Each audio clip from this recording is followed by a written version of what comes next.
Hello friends, income tax के cases की series में आज जो केस हम डिस्कस करेंगे वो इस चीज को लेकर के है कि यदि ट्रिब्यूनल कोई एसएससी के फेवर में डिसीजन देता है किसी जजमेंट के आधार पर और बाद में जाकर के सुप्रीम कोर्ट उस जजमेंट को रिवर्स कर देता है, तो क्या उस जजमेंट के रिवर्स करने के बाद उस जजमेंट के बिहाफ पर ट्रिब्यूनल के उस ऑर्डर के अगेंस्ट सेक्शन 254 सबसेक्शन 2 के अंदर एक रेक्टिफिकेशन की एप्लीकेशन फाइल की जा सकती है। यही इशू दिल्ली आईटीआईटी की सी बेंच ने अपने case assistant commissioner of income tax OSD versus G4S facilities services India limited के केस में डिसाइड की। ये केस 14 फरवरी 2025 को आया। प्रेजेंट केस में एसएससी को ईएसआई और पीएफ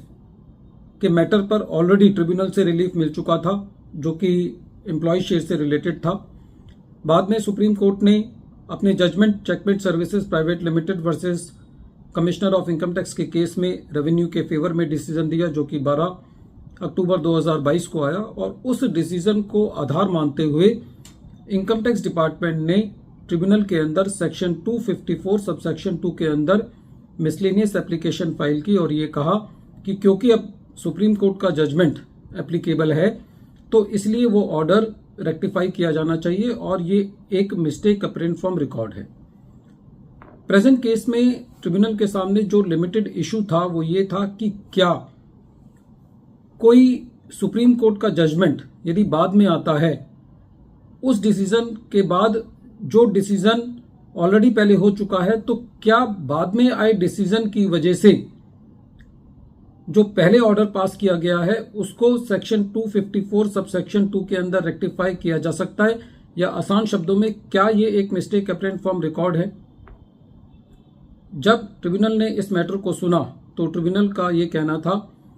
कि जो सेक्शन 254 सबसेक्शन 2 है वो सिविल प्रोसीजर कोड के ऑर्डर 47 रूल 1 के पैरेलल है, लेकिन सेक्शन 254 सबसेक्शन 2 जो है वो खाली उन्हीं गलतियों को रेक्टिफाई करने की पावर देता है जो कि मिस्टेक अपरेंट फ्रॉम रिकॉर्ड है, और वो रिव्यू की पावर नहीं देता। ट्रिब्यूनल का ये कहना था कि जो ऑर्डर 47 रूल 1 है वो स्पेसिफिकली इस बात को प्रोवाइड करता है, इस बात को कहता है कि यदि कोई जजमेंट को रिवर्स किया जाता है जो कि पहले किसी डिसीजन में इस्तेमाल किया गया है, तो खाली उस रिवर्सल की वजह से पहले डिसीजन को रिव्यू नहीं किया जा सकता। जब उसको रिव्यू ही नहीं किया जा सकता तो सेक्शन 254 सबसेक्शन 2 के अंदर उसको रेक्टिफाई भी नहीं किया जा सकता। ट्रिब्यूनल का यह कहना था कि जो फिस्कल लिटिगेशन होती है उसके अंदर हर असेसमेंट ईयर एक अलग और एक इंडिपेंडेंट असेसमेंट ईयर होता है, और ये कार्डिनल रूल ऑफ प्रिंसिपल है, लॉ का कार्डिनल प्रिंसिपल ऑफ लॉ है कि जहां पर भी किसी असेसमेंट ईयर की बात होगी तो जिस असेसमेंट ईयर के अंदर जो कानून एप्लीकेबल होगा वही उस मुद्दे पर एप्लीकेबल होगा, दूसरा लॉ एप्लीकेबल नहीं होगा। और ट्रिब्यूनल का यह भी कहना था कि जहां पर कोई दो कंस्ट्रक्शंस अवेलेबल हैं तो वो कंस्ट्रक्शन जो है वो ली जानी चाहिए, वो इंटरप्रिटेशन ली जानी चाहिए जो कि एसएससी के फेवरेबल में है। तो इस तरीके से ट्रिब्यूनल ने, जो इनकम टैक्स डिपार्टमेंट ने एक मिसलेनियस एप्लीकेशन दायर की थी सेक्शन 36 सबसेक्शन 1 क्लॉज 5A, जो कि ऑलरेडी बहुत ही डिस्प्यूटेड मैटर है और जिसको सुप्रीम कोर्ट ने अपने जजमेंट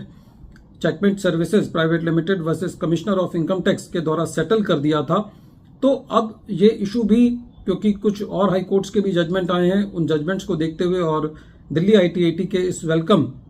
डिसीजन को देखते हुए ये बात थोड़ी थोड़ी सेटल होना शुरू हो गई है कि जो रेवेन्यू ने चेकमेट सर्विसेज प्राइवेट लिमिटेड के केस के आधार पर मिसलेनियस एप्लीकेशंस फाइल की एक मिस्टेक अपरेंट फ्रॉम रिकॉर्ड है, उसको कहीं ना कहीं ट्रिब्यूनल्स ने नहीं माना। बॉम्बे हाई कोर्ट ने भी इसके अगेंस्ट फैसला दिया है, रेवेन्यू के अगेंस्ट फैसला दिया है। तो इस तरीके से दिल्ली आईटीआईटी की सी बेंच ने रेवेन्यू की मिसलेनियस एप्लीकेशन को रिजेक्ट किया। वीडियो के अंत में एक बार फिर मैं केस का नाम रिपीट कर रहा हूं। केस का नाम है assistant commissioner of income tax OSD versus G4S facility services India limited और ये case 123 ITR tribunal short notes 39 पर रिपोर्ट हुआ और इस केस का जजमेंट 14 फरवरी 2025 को आया। Thank you friends.